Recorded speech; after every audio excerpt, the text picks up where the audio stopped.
Gálatas 10, versículo de número 36.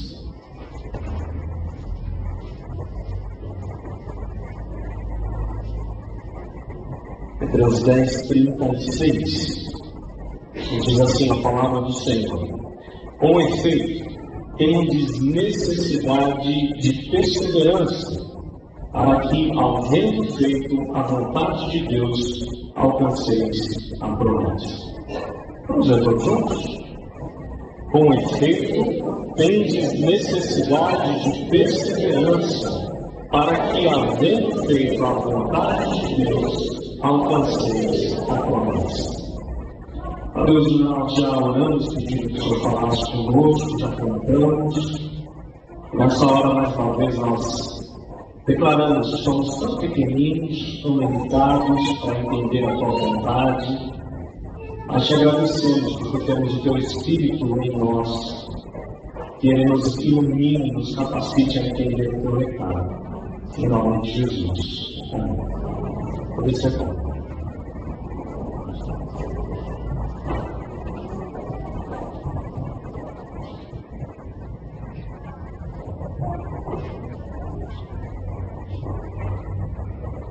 Se você pudesse trazer um retrato da sociedade de hoje, dos nossos dias, qual seria esse retrato? Bem colorido, bem alegre, bem feliz, ou bem triste, acinzentado, sem cor, sem vida? A nossa sociedade ela tem umas marcas muito significativas. Infelizmente, boa parte dessas marcas são negativas, não são positivas. Por exemplo, nós vivemos uma sociedade hedonista. O que significa isso? Uma sociedade em busca do prazer. Todo ser humano está sedento por prazer, por alegria. O problema é que a sociedade quer satisfazer esse prazer a qualquer preço, a qualquer custo. Essa é uma sociedade hedonista. Temos também uma sociedade pragmática. Aquilo que funciona é que interessa. Se não funciona rápido, se não tem resultado rápido, não serve. Não é assim nas empresas? Se o resultado não está sendo muito rápido, o funcionário não serve. Não se pensa a longo prazo, a maioria das vezes é a curto prazo. Essa é uma sociedade pragmática e para alcançar esses resultados não existem valores. Você pode fazer o que bem entender, desde que você consiga fazer aquilo que é pensado, programado, exigido. Então esquecem dos valores. Podemos pensar na própria educação, como nós temos uma educação pragmática. Vou dar o seguinte exemplo. O que nós buscamos para os nossos filhos? Colocá-los numa escola que vai prepará-los para passar no vestibular. Não é isso? Eu quero colocar naquela escola, porque ele vai sair dali e vai passar em qualquer faculdade.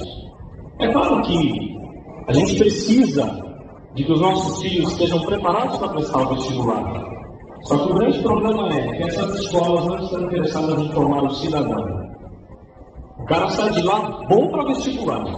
Ele vai entrar na faculdade, ele até pode ir bem nas matérias, mas ele não será um cidadão.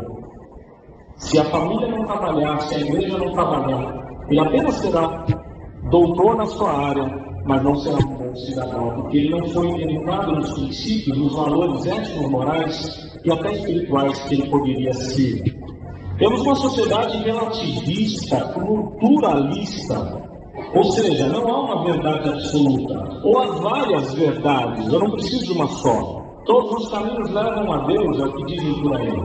Mas a gente sabe que não é assim. Só há um caminho, ou o caminho que leva a Deus, que é Jesus. Mas a nossa sociedade diz que tudo é verdade ou tudo é mentira. Não é isso? A Bíblia é verdade, mas também pode ser mentira. É isso que as pessoas pregam ou acreditam por aí. Nós também temos uma sociedade fundamentada na internet. Podemos lembrar que os nossos jovens, os nossos adolescentes, até crianças, essa geração Google, não que nós também não sejamos, né? Somos influenciados também pela geração da internet, do Google, mas os mais novos ainda mais. É uma geração que conhece várias coisas, vários assuntos, mas sem profundidade. Por quê? Porque tudo é notícia rápida. Aliás, quem tem hoje o costume de abrir o jornal, de comprar o jornal na banca, ou de receber em casa e ler o jornal, matéria por matéria? É mais fácil entrar na página do UOL, do Terra, e você lê lá rapidinho, e as notícias que te interessam você dá uma aprofundada. Se você passa rápido, já sei o que está acontecendo no mundo em poucos segundos. E a gente tem muitas informações, mas sem profundidade, sem qualidade. É o que a internet tem feito com a gente, os meios de comunicação. Não há profundidade, não há intimidade. É o que está acontecendo aí por conta dessa geração influenciada pela internet. Também somos influenciados por um fast food. Tudo rápido, comida rápida, tem que funcionar, não dá para esperar, eu não tenho tempo. O tempo é muito valioso, eu preciso comer rápido. E a gente quer tratar Deus dessa mesma maneira, quer as coisas para ontem. Não tem paciência de esperar, não persevera, porque Deus tem que me atender hoje. Já está atrasado. É isso que muitos pensam. E somos também uma sociedade influenciada pelo e-mail, pelo celular, pelos meios de comunicação impessoais. Aliás, é mais fácil se comunicar de maneira impessoal do que pessoal. Vou dar um dado interessante. A Renata trabalha numa escola e a diretora era psicóloga, é formada em psicologia, já atendeu bastante, e ela certa vez contou algo muito interessante. Ela estava atendendo um paciente, um jovem, um adolescente.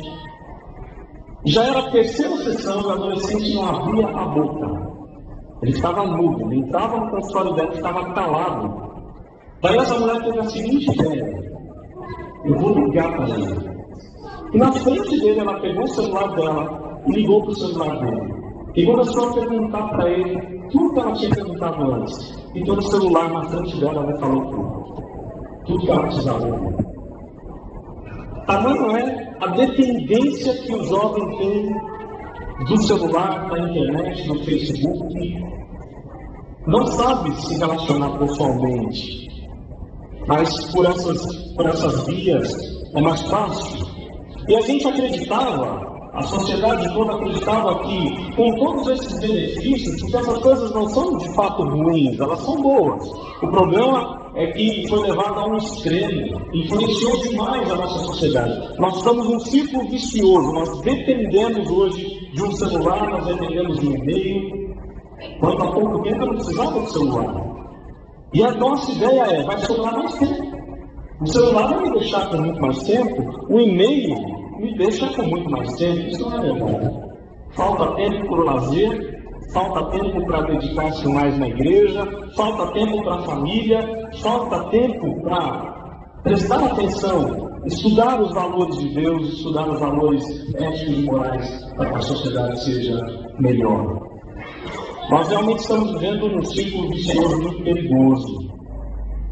Mas o mundo é o mesmo desde que foi criado. Aliás, não desde que foi criado, desde que o pecado entrou na humanidade. Desde o tempo de Adão nós temos problemas de relacionamentos. Desde o tempo de Adão e Eva, quando eles resolveram cometer aquele erro, o pecado, a quebra da humanidade, a sociedade nunca mais foi a mesma como deveria ser. Quando a gente olha para essa carta, a carta aos Hebreus, essa carta foi escrita provavelmente no ano 60, aliás, na década de 60 da era do Senhor, do ano do Senhor. Muito provavelmente antes do ano 70, da destruição do templo. Por que nós acreditamos assim? Porque ela fala demais as coisas do templo. A ideia é que o templo ainda estava construído na época em que ela foi escrita. O templo foi destruído no ano 70 pelos romanos e essa carta deve ter sido escrita antes do ano 70. E se for no ano 60 ou de 60 a 70, a perseguição era duríssima por conta de Nero. Ele já havia mandado matar os dois grandes líderes da igreja, Pedro e Paulo, E a situação era realmente muito delicada. Eu queria que você acompanhasse, nós vemos o verso 36, eu queria que você acompanhasse um pouquinho, a partir do verso 32. Vejam só o que diz. Lembrai-vos, porém, dos dias anteriores, em que depois de iluminados, sustentastes grande luta e sofrimento. Ora, expostos como em espetáculo, tanto de opróbrio quanto de tribulações, ora, tornando-vos coparticipantes com aqueles que desse modo foram tratados. Porque não somente vos compadecestes dos encarcerados, como também aceitastes com alegria o espólio dos vossos bens, tendo ciência de possuirdes vós mesmos patrimônio superior e durável. Não abandoneis, portanto, a vossa confiança, ela tem grande galardão. A situação aqui é de muita perseguição, de muito sofrimento, a ponto de perder seus bens por ser crente. Você imagina, você trabalha a vida inteira para ter os seus bens, para ter a sua casa, para ter algo melhor para a sua família, e porque você recebeu Jesus no coração, você perde todos os seus bens. Também era perseguição, mas muito pior do que isso. Você estava arriscado a perder sua própria vida, ou a vida de um dos seus familiares. Haviam pessoas morrendo por amor a Jesus naquele tempo. E isso enfraquecia a igreja, isso trazia confusão na mente das pessoas. Se a nossa sociedade hoje é tão ruim, com tantas leis que nós temos, com tantas autoridades que temos, imaginem uma autoridade apenas, imperando, dominando e fazendo o que bem entender, como eram os romanos, cruéis romanos. E a igreja sofrendo, por um lado, sendo perseguida pelos romanos, por outro, a igreja sendo perseguida pelos judeus. A situação era bastante delicada. Isso estava enfraquecendo, entristecendo o coração da igreja. E por isso o autor aos Hebreus, que nós não sabemos quem foi quem escreveu, possivelmente alguém muito ligado a Paulo, existem várias especulações, e o mais próximo deles, pela maioria dos estudiosos, seria Barnabé, o companheiro de Paulo, porque a linguagem é muito paulina, mas tem características que não estão nas cartas de Paulo. Então, possivelmente alguém ligado a Paulo, mas muito mais do que o autor. O autor dessa carta, na verdade, era o Espírito de Deus, que levou um homem a alertar a igreja, a orientar a igreja, como suportar a tribulação. Eu queria então falar com você de maneira muito rápida sobre essa lição para a gente. Como suportar a tribulação dos nossos dias? Todos nós temos tribulações, e como nós podemos então suportar as tribulações da nossa vida? Primeira lição que a gente aprende no texto é que para suportar a tribulação a gente tem que ser perseverante. O texto, no verso 36, diz: com efeito, tendes necessidade de perseverança. E essa palavrinha perseverança, ela não tem no nosso português. Não há como ter uma palavra portuguesa para descrever a ideia do texto. A ideia é muito mais ampla do que perseverança ou paciência, dependendo aí da sua versão, da sua tradução. A palavra perseverança usada aqui, ela era utilizada para aquele soldado que suportava a batalha até o fim. Ele não arredava o pé da batalha até sair vitorioso. Imagine você numa guerra e você só vai sair dali quando você conseguir a vitória. Essa firmeza, esse suporte, esse desejo de guerrear, de lutar, de vencer, de voltar vitorioso, é a ideia da perseverança. Os gregos usavam também essa expressão para aquela plantinha que crescia num ambiente totalmente desfavorável. Isso era muito conhecido dos judeus. Basta lembrar do deserto do Negueb, conforme diz o Salmo 126. Aquela sementinha que crescia no deserto, porque uma vez no ano vem uma torrente e transforma o deserto em jardim, e aquela planta persevera e não morre, e continua firme por um bom tempo. É a ideia de perseverança. A ideia de perseverança é de resistir, de ter capacidade para morrer por alguém. E por isso ela foi muito usada para os crentes na época das perseguições. A capacidade que Deus dava para a pessoa morrer por Jesus ou por amor a Jesus.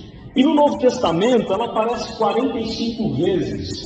E é interessante que ela pode ser traduzida como perseverança, como paciência, como firmeza, como suportar alguma coisa. Mas ela tem algumas coisas assim bastante relevantes. Por exemplo, Perseverança usada aqui está totalmente ligada à tribulação. Totalmente ligada à tribulação. Se você abrir em Romanos, não precisa fazer isso, mas Romanos 5, verso 3, diz o seguinte: a tribulação produz perseverança. É a tribulação que Deus permite chegar até a gente, que vai produzir em nós essa perseverança, que é algo crucial na vida do ser humano ou do crente em Jesus. Também ele está ligado à fé. Tiago, capítulo 1 de Tiago, diz que a provação da vossa fé produz perseverança. Essa palavra está ligada à esperança. Romanos, capítulo 15, tudo quanto outrora foi escrito para o nosso ensino, foi escrito a fim de que pela paciência ou perseverança e pela consolação das Escrituras tenhamos esperança. A nossa esperança, ela só acontece quando há perseverança na hora da tribulação, na hora da dificuldade. E está ligada também ao porvir, não ao momento de hoje, ao agora. Quando lemos a ideia de perseverança, é você olhar e saber que amanhã Deus tem outro dia para a sua vida. Amanhã Deus tem um dia muito melhor, porque Ele tem a vida eterna para te dar. E Jesus disse isso em outras palavras, lá em Lucas capítulo 21, quando ele estava falando das últimas coisas. O Senhor Jesus diz assim: é na vossa perseverança que ganhareis a vossa alma.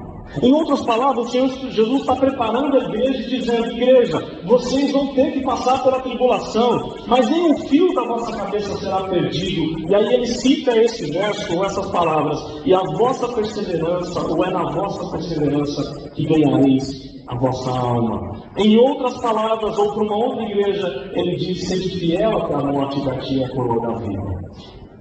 A perseguição, a perseverança, o sofrimento faz parte, mas a perseverança deve estar presente na vida da igreja, na vida do crente. O que é interessante é que a expressão, a palavra grega perseverança, ela significa, vem de duas palavrinhas gregas, e significa literalmente ficar embaixo de alguma coisa. Imagine você, o mundo está caindo ao seu redor e você está ali quietinho embaixo de alguma coisa, ou embaixo desse mundo que está caindo na sua cabeça. Tragédias estão acontecendo ao seu redor e você fica ali quietinho. No entanto, a ideia é, você não está ali quietinho, com braços cruzados, passivamente, dizendo: deixa o mundo cair na minha cabeça. Não é essa a ideia. A ideia é: eu estou quieto, porque eu sei que Deus tem algo muito melhor para mim depois desse momento. Depois dessa tribulação, depois desse momento difícil, Deus vai me dar um livramento muito maior.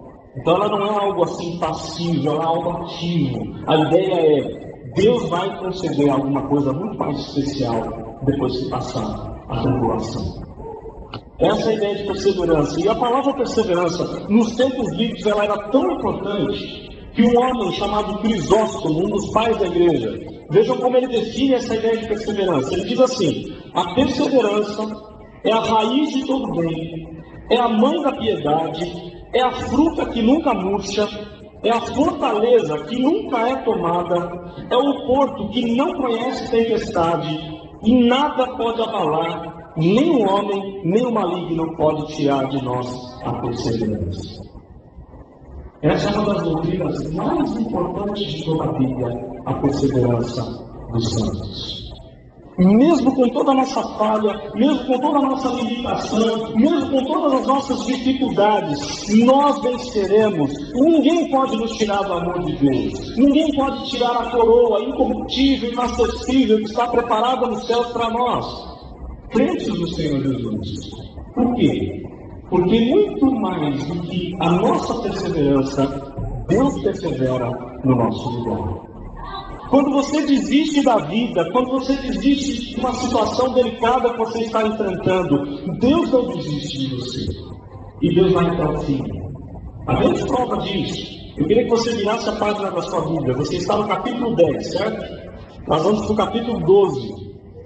Depois a gente volta aí para o 10. Capítulo 12, verso 1. Vejam o que diz lá.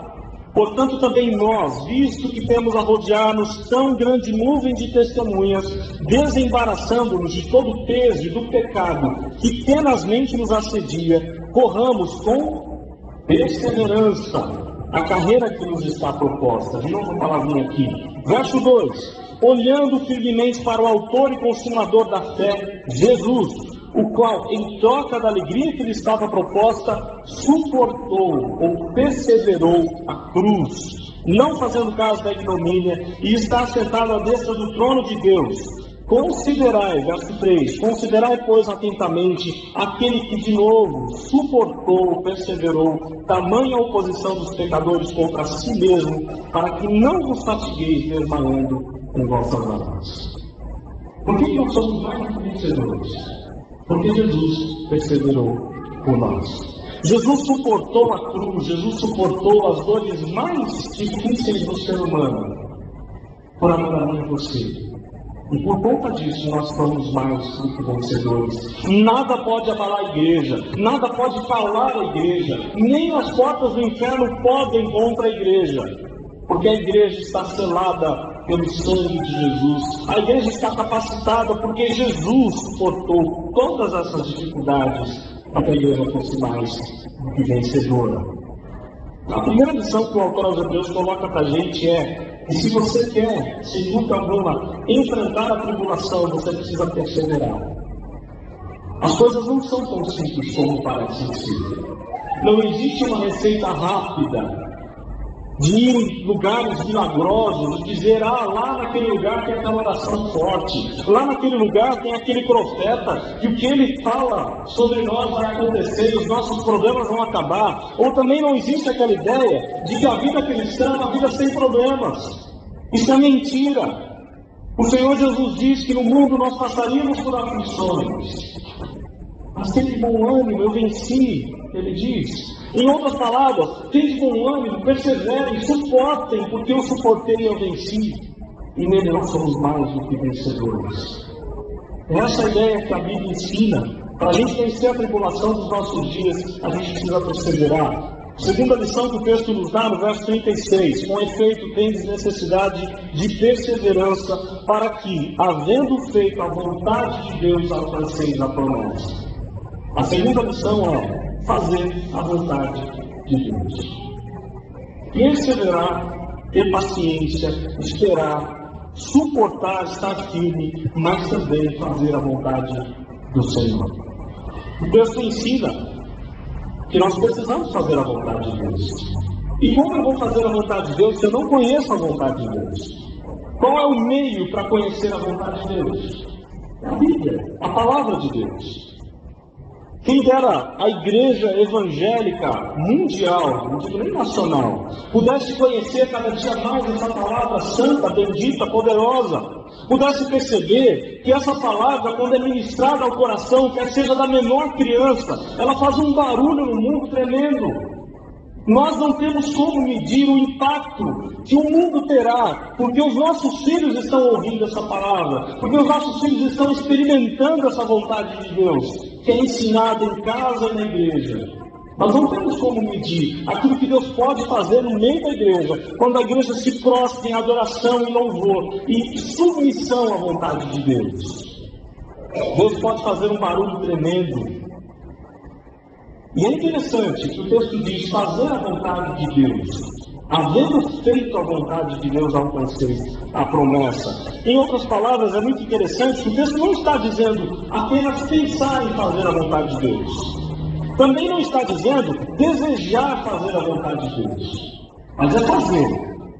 É tomar uma decisão. A partir de hoje eu quero fazer a vontade de Deus a qualquer custo. Mesmo que eu tenha que perder o meu emprego, mesmo que eu tenha que perder o meu namoro, mesmo que eu tenha que perder tudo nessa vida, eu quero viver fazendo a vontade de Deus. Ou segundo o nosso missionário Simon, que trouxe aqui a igreja para o Brasil, eu quero viver no centro da vontade de Deus, porque lá é o melhor lugar para se estar.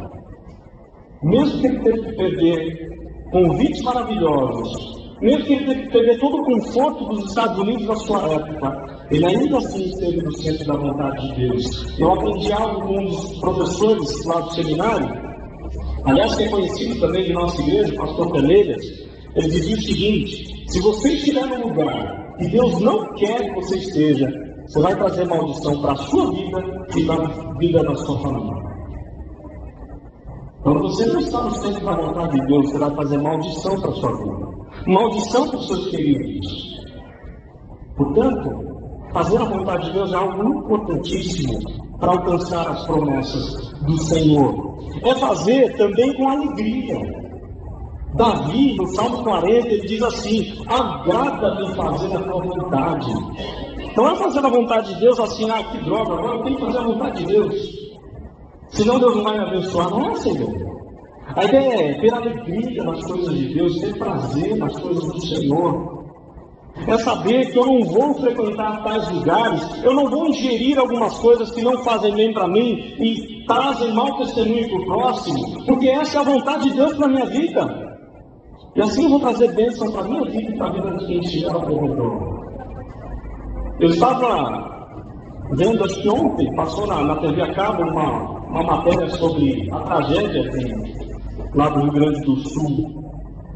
Quanta tristeza, quantos pais chorando, quantos pais ali se derramando naquele estádio com tantos corpos de jovens tão bonitos que poderiam estar em qualquer lugar. Um professor dizendo: eu perdi 27 alunos de agronomia, não sei mais quantos de outras matérias, e começou a dar um relato de quanta gente ele perdeu, jovem, cheio de vida, mas que experimentou maldição. A questão é, será que eles estavam fazendo a vontade de Deus? Eu não quero dizer que Deus ali puniu a vida deles, porque eles estavam numa balada, eu não quero dizer isso. Deus é o juiz, ninguém pode julgar. No entanto, a gente sabe que se a gente está no lugar certo, na hora certa, a gente tem bênção. Mas no lugar errado, na hora errada, a chance de ter problemas é muito mais grave, é muito mais séria. Fazer a vontade de Deus é algo importantíssimo, até porque nós não temos mais o livre-arbítrio. As pessoas confundem muito essa ideia de livre-arbítrio. Livre-arbítrio foi perdido quando Adão e Eva pecaram. Arbítrio significa vontade. Uma vez que eu sou pecador, a minha vontade é sempre para o mal. Deus me livra dessa vontade maldosa quando Ele coloca o Espírito no meu coração. E aí Ele começa a me tirar da lama e eu começo a aprender o que eu devo fazer, o que eu não devo fazer. Nós temos a livre ação, mas não mais o livre-arbítrio. O nosso arbítrio, a nossa vontade está escravizada para o mal. Eu já dei vários exemplos e posso repetir. Nós somos como uma folha nas mãos de Deus. A vontade de Deus é que nós estejamos sempre com Ele nas mãos dele. Uma vez que eu não aceito isso, que eu não quero andar nas mãos de Deus, o que Ele faz? O que Ele fez com Satanás? Ele jogou Satanás no abismo? Claro que não. Satanás se achou autossuficiente. Autossuficiente? Então anda sozinho. Esse é o escarnecedor do Salmo 1. Acha que não precisa de Deus. Se você acha que não precisa da vontade de Deus na sua vida, Ele simplesmente vai falar: então tá, anda sozinho. A nossa vontade é sempre para o mal, é sempre para o pecado. Se você faz alguma coisa boa, não se vanglorie. Quem te levou a fazer foi Deus. Ou por graça comum, se você não é crente, ou se você é crente, é porque é pelas obras. Nós somos salvos para boas obras, como Paulo escreve aos crentes de Éfeso. Por isso Jeremias diz: o coração do homem é enganoso. Nosso coração está cheio de vontade maligna. Nós falávamos numa programação de jovens lá no pastor Evandro, e eu dizia o seguinte: um dos meus professores certa vez disse isso, eu achei muito marcante. Qual foi o homem mais próximo da nossa realidade aqui, da nossa lembrança? Qual foi o homem mais cruel que já surgiu na face da terra? Alguém quer arriscar? Hitler. E o meu professor dizia o seguinte: se Deus não cuidar do nosso coração, você pode se tornar um pior do que Hitler. Porque a mesma maldade que estava no coração do Hitler está no coração até mesmo de uma criancinha, de qualquer ser humano, que é chamada pecado, transgressão da lei de Deus. Se Deus não cuidar da sua vida se despedaça em qualquer área e você pode se tornar a pessoa mais cruel que já pôde existir. Por isso vale a pena viver e fazer a vontade de Deus, aliás, estar no centro da vontade de Deus. Porque Paulo, quando fala da vontade de Deus, ele diz lá em Romanos que a vontade de Deus é boa, agradável e perfeita. Boa, primeiro para Deus, agradável primeiro para Deus e perfeita para o Senhor. E a ideia de perfeita é completa. Se eu estou na vontade de Deus, eu não preciso de mais nada, eu tenho tudo que eu preciso, eu tenho meu pastor, se o Senhor é meu pastor, nada me faltará, conforme Davi diz. Primeira lição para então enfrentar a tribulação é perseverar. A segunda é fazer a vontade de Deus. E a terceira é alcançar as promessas de Deus. Com efeito, tendes necessidade de perseverança, para que, havendo feito a vontade de Deus, alcanceis a promessa. A palavra, a expressão promessa, na Bíblia, ela é uma das mais importantes. Aliás, em Hebreus, ela é a chave para entender o livro dos Hebreus. Vou dar um exemplo. A expressão promessa aparece 53 vezes no Novo Testamento. Das 53 vezes, 15 vezes só em Hebreus. Um dos temas da carta aos Hebreus é a promessa de Deus. Deus tem promessas. Deus é um Deus de promessas. É isso que Ele quer lembrar a igreja. Deus tem promessas maravilhosas para a vida do crente. Interessante que a ideia de promessa dividiu a interpretação bíblica. Algum tempo atrás, a interpretação bíblica era fundamentada na aliança de Deus com o homem. Depois surgiram outros estudiosos e entenderam que a interpretação deveria ser baseada no reino de Deus.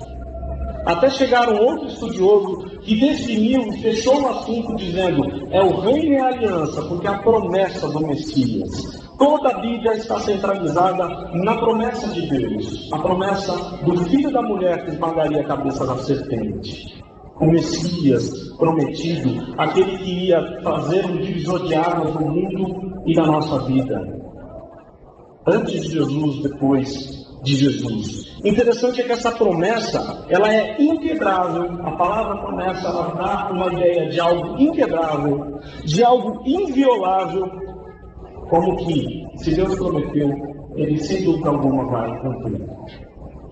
A dificuldade nossa é a seguinte: saber o que realmente Deus prometeu ou o que Ele não prometeu. Estão dizendo um monte de coisa aí sobre promessas de Deus, não é verdade? Eu já falei aqui algumas vezes, tem alguém da minha família, da família do meu irmão, a cunhada dele, que ela já frequentou todo tipo de movimento que você já imaginou. Evangélico e não evangélico. Ela nasceu com uma deficiência, nasceu cega, e a mãe dela sempre levava ela nesses movimentos que prometiam cura.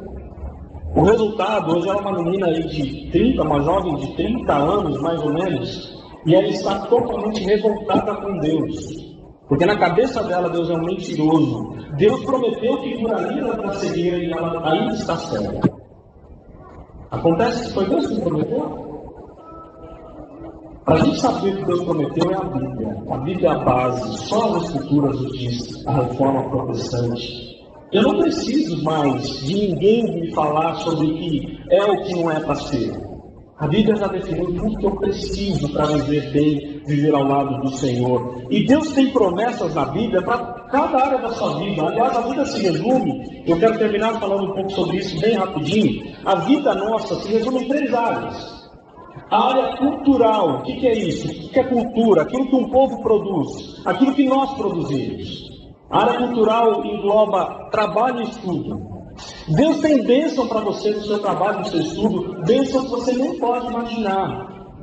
Deus quer te abençoar nessa área.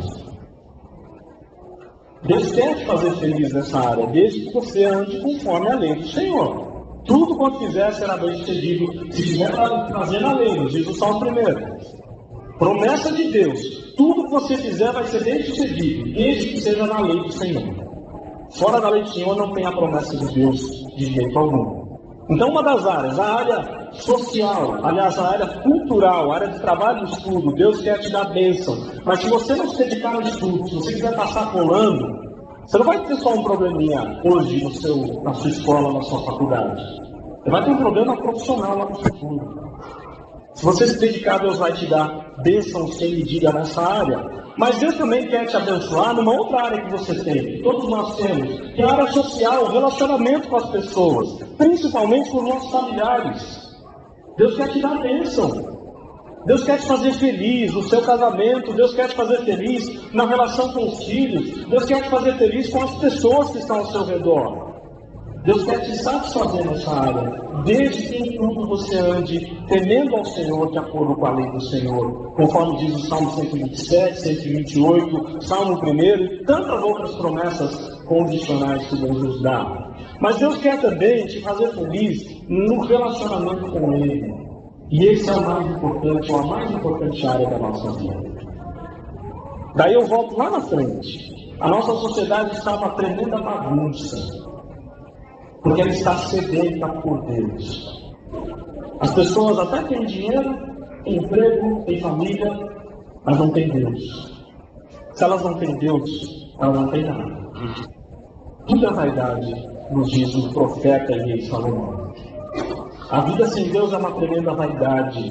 Você pode ser bem-sucedido no seu trabalho e no seu estudo. Você pode ser bem-sucedido com as pessoas ou com sua própria família, mas se você não for bem-sucedido com Deus, você é o mais infeliz de todos os homens. Você é um coração cheio de sede.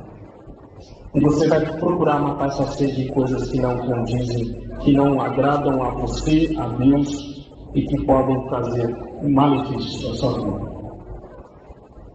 Como é que a gente deve se portar, então, diante desse mundo tão atribulado, diante de tantas tribulações? O texto é muito claro. Com efeito, tens necessidade de perseverança. Persevere. Não desista da sua família, não desista dos seus queridos, não desista de lutar no seu trabalho, não desista das promessas de Deus, mas para alcançá-las, faça a vontade de Deus.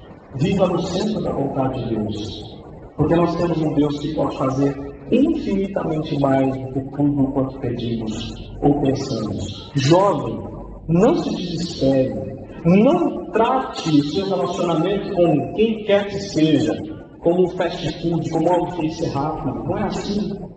Deus tem alguém preparado para você, no momento certo, para o seu casamento, para a sua família. Deus tem um trabalho para você, Deus tem mesmo sem medida. Não precisa queimar etapas. Viva no centro da vontade de Deus, e as promessas de Deus vão acontecer na sua vida de maneira surpreendente, porque a gente tem um Deus que faz grandes coisas e por isso nós estamos alegres. Que Deus esteja abençoando a nossa vida e que vivamos no centro da vontade do Senhor. Claro.